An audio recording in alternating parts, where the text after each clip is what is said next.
Kate Brown reaffirmed the state's important relationship with China in a recent interview with Xinhua following the pass of a legislation calling for strengthening economic and trade ties with China. Both the House and Senate of the State Legislative Assembly recently passed the concurrent resolution in a unanimous vote. It makes Oregon the first U.S. state to show support for continued collaboration with China in trade and economic development through a type of legislation. China is critically important in terms of Oregon's economy. And I think there are sort of three pathways forward for us in terms of developing that relationship. She was referring to trade, culture, and education, the three aspects in the relationship between Oregon and China.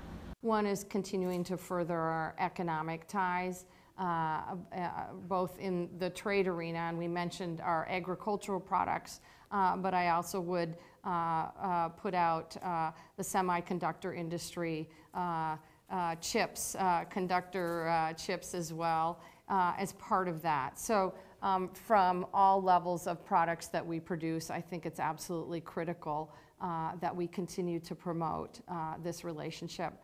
The resolution states that China is Oregon's biggest trade partner in 2016, with $5.8 billion in Oregon exports, over 20,000 Oregon jobs that benefit from trade with China, and China being Oregon's #1 source of international visitors. I think the second piece for me is gaining the benefit of Oregon's knowledge around sustainable development and using Oregon companies that have expertise around what we call smart growth, sustainable development in a way that benefits our people, it benefits the environment, and also benefits the economy as well.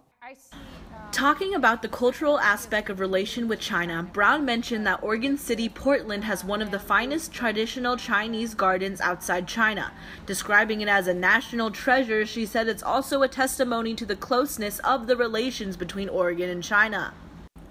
On the educational aspect, Brown noted that good Mandarin programs have been available in all three of Oregon's major universities, as well as in local elementary schools across Portland. So I would say it's trade, it's cultural, and it's educational, and I think all of these help benefit both of our peoples.